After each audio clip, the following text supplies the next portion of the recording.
Colorado Springs police are providing an update on a mass shooting at a birthday party over the weekend. A man shot and killed 6 people Sunday morning before turning the gun on himself. The shooter was the boyfriend of one of the victims. Let's listen in to this update from police now. We're also going to find in that packet photographs of the victims. These have been provided by the family members, and these are the photographs they would like you to use when remembering their loved ones.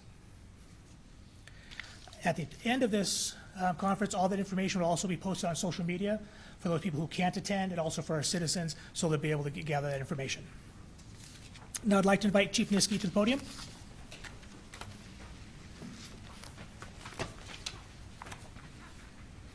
Good afternoon, ladies and gentlemen. Thank you for being here today, and thank you for those watching online for your care and concern for our community. It has been a long and exhausting last couple of days, not just for our department, but for those who now have to adjust to a new way of life without their loved ones. Our hearts continue to ache for this devastating loss. Over the last few days, our detectives, crime scene investigators, and victim advocates have been hard at work, both finding answers and providing any support these families may need. I want to thank them for everything they have done so far and everything they will continue to do. I also want to thank our community who has reached out, offered their thoughts, and those who are praying for our victims and their families. I want to start by saying that I know there are a lot of questions that are unanswered, some of which we'll be able to answer here today. But I also want to urge caution for our community and the media who want answers as quickly as possible. Not only do we have a legal obligation, but we also have a moral obligation to provide factual answers and information to the families first. They deserve to hear what we know before anyone else, and in a place where we can provide the support that they need. Throughout the remainder of this process, we will continue to give them that respect. In line with respecting the family's wishes, they are asking for privacy. Some family members have shared with us that they have been followed, physically accosted, and have had reporters demand the families provide them with pictures and names of the victims. If this has occurred, it is completely unacceptable behavior. Our victim advocates are working closely with the families, and they have specifically asked for privacy. Please respect their wishes. In a few moments, Lieutenant Joe Frabile, with the department's Homicide Assault Unit, will be giving a breakdown of what occurred. But at the core of this horrendous act is domestic violence. The suspect, who was in a relationship with one of the victims, displayed power and control issues in this relationship. When he wasn't invited to a family gathering, the suspect responded by opening fire and killing 6 victims before taking his own life. No family should ever have to experience this type of loss or have the loved one taken from them. To the victims, Sandra Ibarra Perez, Jose Ibarra, Mayra Ibarra de Perez, Melvin Perez, Jose Gutierrez, and Joanna Cruz, my vow to you and your family is that we will continue our work to find you every answer you deserve. Now I would like to invite Lieutenant Joe Frabile to the podium to provide you with a timeline of events. Thank you, Chief Nisky. Well, hello, everyone. My name is Joe Frabile. I'm the Lieutenant of the Violent Crimes Section here at the Colorado Springs Police Department. Part of that section is our Homicide Assault Unit, who is responsible for investigating this case. Again, on behalf of myself and our team and our section, I want to express our condolences to the family members and the surviving victims of this horrible, tragic event. I will be providing some details of this homicide investigation that was initiated on Sunday, May 9th. This investigation is ongoing, and as a result, we may not be able to answer all your questions here today. Before I begin sharing what we know so far, I want to make it clear that we will only be using the suspect's name once, but that person will be referred to as the suspect throughout the synopsis as to not give their actions any notoriety. On Saturday, May 8th, 2 families gathered together at a residence in the 2800 block of Preakness Way here in Colorado Springs, Colorado, to celebrate the birthdays of their family members.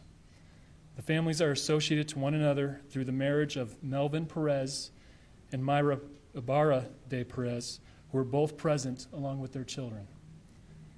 Among the many attendees were Myra's siblings, Jose and Sandra Ibarra. The party was at the residence of Melvin's mother and stepfather. Melvin's mother was identified as Joanna Cruz. Miss Joanna Cruz also had other children present at the party, one of which was Jose Gutierrez Cruz. When the suspect arrived, there were 10 family members present at the residence, 7 adults and 3 children, ages 2, 5, and 11. We have recovered evidence showing that the suspect arrived at the residence alone. The suspect entered the residence and shot all 6 victims in quick succession. The suspect then shot himself shortly thereafter. On Sunday, May 9th, the Colorado Springs Public Safety Communications Center received 3 911 calls, 2 calls at 12:18 a.m. and 1 call at 12:22 a.m. Immediately, personnel from the Colorado Springs Police Department, Fire Department, and American Medical Response were dispatched. One of the calls originated from a phone from inside of the residence and captured the sound of rapid gunfire. A second call was received nearly at the same time from a neighbor who also reported hearing gunfire coming from the location of occurrence. One adult family member was able to escape the residence unarmed as the shooting was occurring. The 3 children remained inside the residence during the occurrence and were also unharmed. The evidence supports the children were in close proximity to the shooting event and to some degree witnessed what happened. The adult who escaped placed the 3rd 911 call that was received at 12:22, who reported that someone had shot their family. 3 additional family members, ages 16, 16, and 18, had left the residence shortly before the shooting to retrieve an item from a neighbor. Unaware that the shooting had occurred in their absence, they returned to the residence to discover what happened prior to the police arrival. They attempted to render aid and gave shelter to the younger children. The first arriving officers encountered the unharmed victims and additional family members inside and outside of the residence. The family members remaining inside were moved to safety. Officers identified one victim that was alive but gravely wounded, and that was Jose Gutierrez Cruz. He was inside of the residence. They received information from this victim that the suspect was still inside. This information was accurate, but the officers were unaware of whether or not the suspect was deceased. As a result, the officers conducted a protective sweep of the entire residence to locate the suspect. They were able to shield the surviving victims while clearing the residence and immediately began rendering medical assistance while other officers continued to clear and secure the residence. As soon as the residence was secure, the lone surviving victim was transported to a medical facility for advanced life-saving efforts, but unfortunately succumbed to his injuries. A secondary sweep was then conducted inside the residence with medical personnel to check for signs of life with all the individuals who remained inside, but they were all deceased. Detectives assigned to the Colorado Springs Police Department's Homicide Assault Unit were notified a short time later and responded to the scene to assume responsibility for this investigation.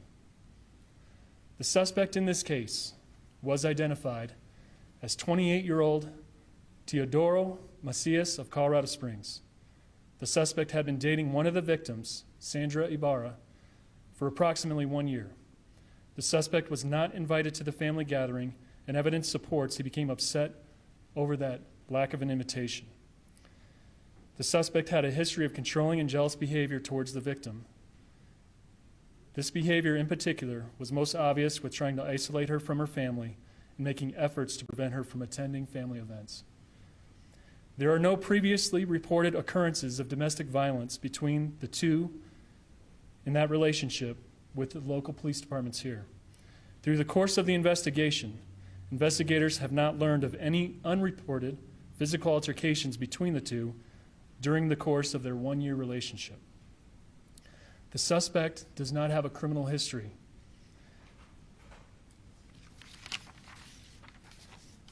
Some brief information from the scene. The firearm was recovered under the suspect. The firearm was loaded and there was live ammunition remaining in the magazine that was seated in that handgun.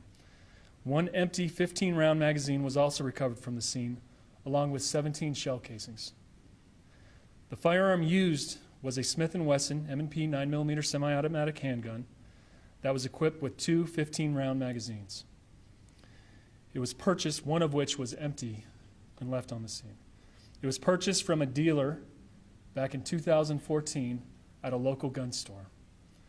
The suspect did not purchase the firearm during that transaction. Follow-up is currently being done, even at this moment, to locate and interview the individual who originally purchased this firearm. This is the only listed transaction for this firearm. We are still investigating how and when the suspect came to possess the handgun. Chief?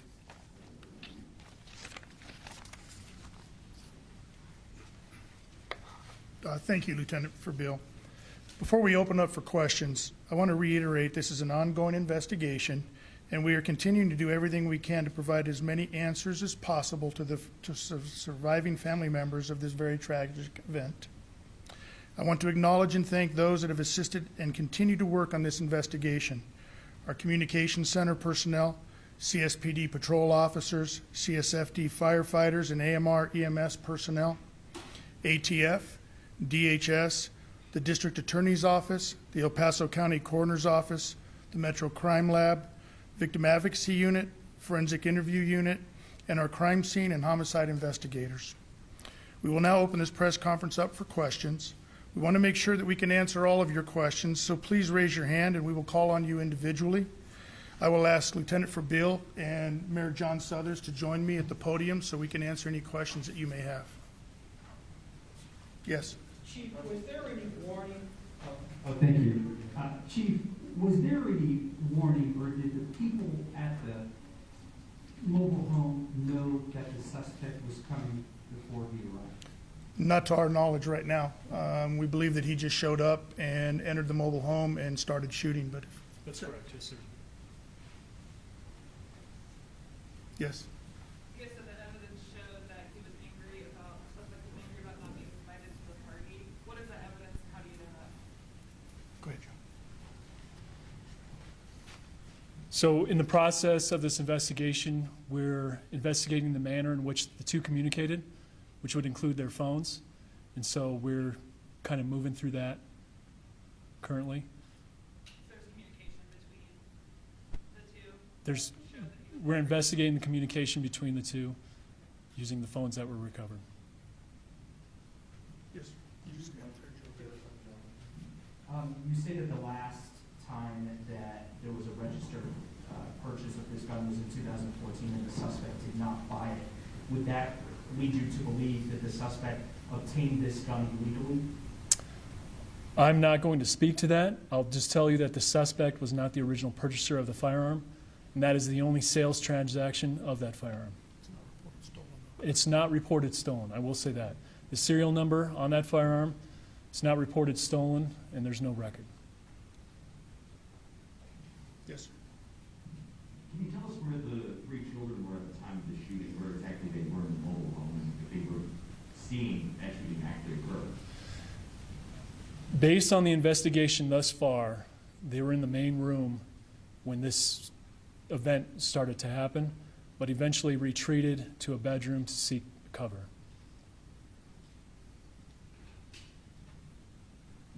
A follow-up question to that. What about the adult survivor? Where was he at the time of this? He was located at one end of the residence, not in the main room where this crime occurred. You said there was no criminal history of the suspect, but there was domestic violence. Are you getting that information from family members or from phone messages? Where are you getting that? So what I said was there's no reported occurrences, documented incidents of domestic violence between the two. As you can imagine, there's a lot of interviews and background work to be done. So the history of that relationship is coming from the surviving family members. Do you have an estimate on how long they've been in a relationship for?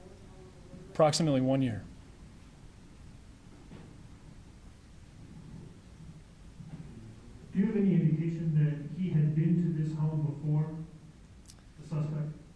To my knowledge, I'm unaware if he's been to this residence before this occurrence.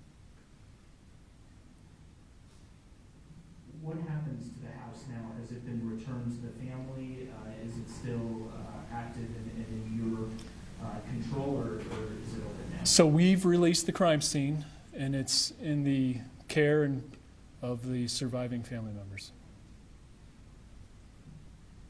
Was there any reports that the suspect had attempted suicide before in his past? Have you been able to check his background out regarding that? I'm unaware of any of anything to do with that.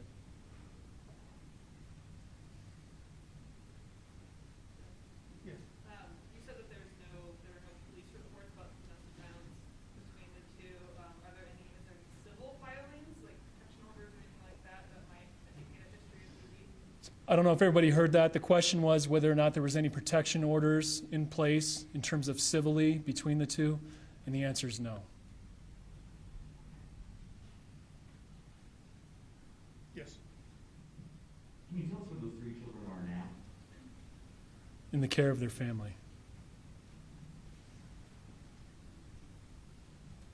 What was the decision in, today as a day for you guys to come out and talk instead of earlier meeting with the community who had a lot of questions? All right. In law enforcement, our job is dedicated to the victims and to the families. It was very important for us to obtain as many facts about the incident as we could and share them with the family first before we shared them with the media. You have the suspect's exact age, or?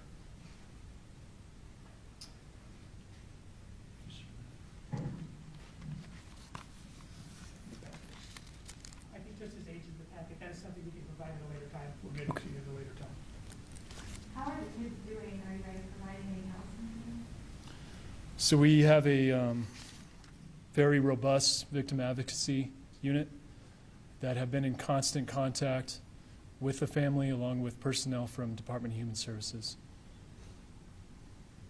What comes next in the course of your investigation? What are you working on now? We still have a few unanswered questions, some of which related to that firearm. So our investigators are working very, very diligently to get as many answers as we possibly can for the family members that have survived this tragic event. Did all 3 children lose parents that day?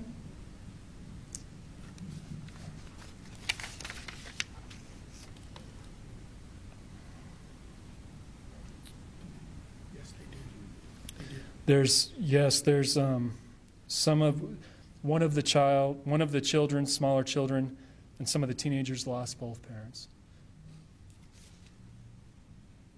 Mayor Summers, as the mayor of Colorado Springs, if you could offer any words about how this has impacted the community. It's a terrible tragedy. There's no question about it. And I think what we take it from it is a stark reminder that how lethal domestic violence incidents can be. About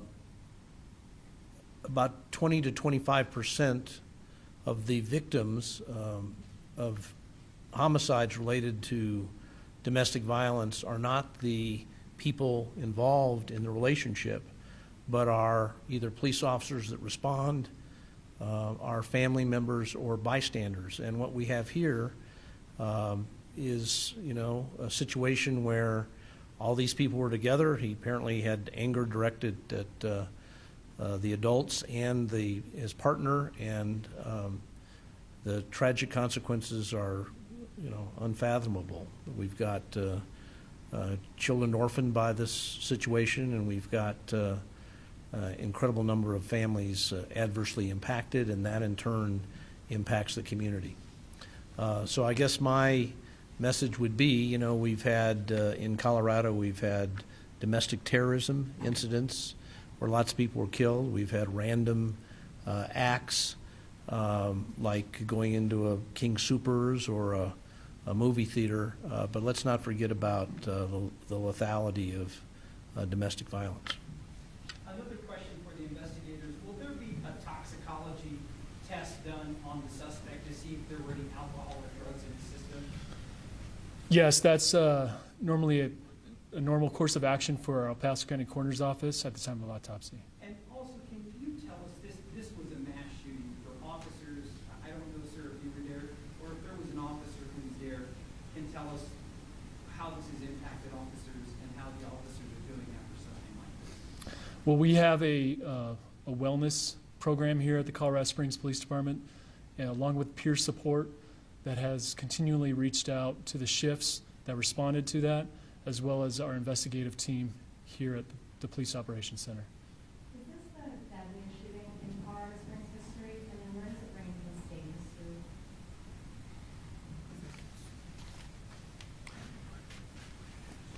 From a shooting perspective, I think it is the most victims in a shooting.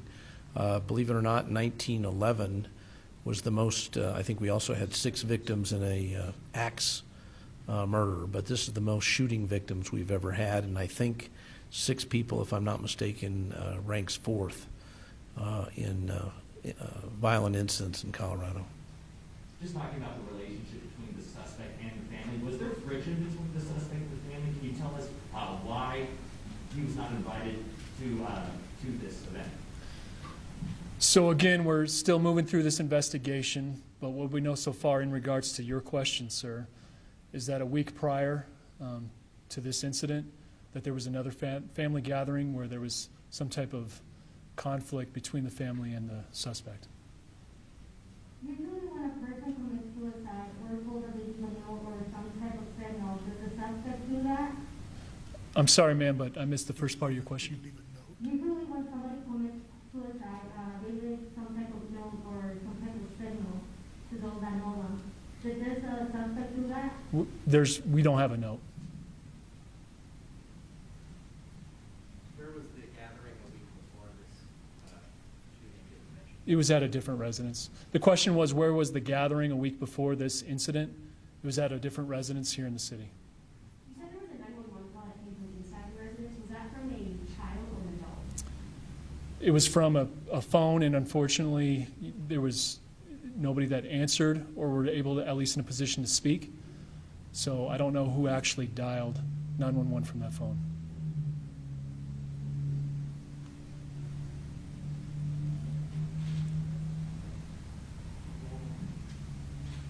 Just talking about all the shots fired, do we believe that maybe the suspect was trying to possibly kill more victims in this case, but missed?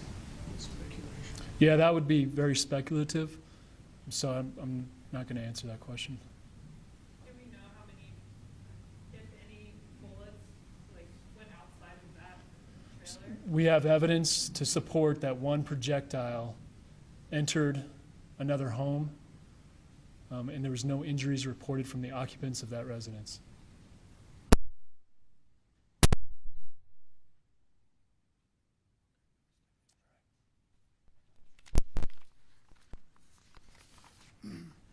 I just want to thank everybody for being here today and for everyone's care and concern about our community. This will be a conference, but Lieutenant Sokolik will be here to give you more direction on any further information coming out of our office. So thank you again very much. You've been listening to Colorado Springs Police provide an update on a deadly mass shooting that left 7 people dead.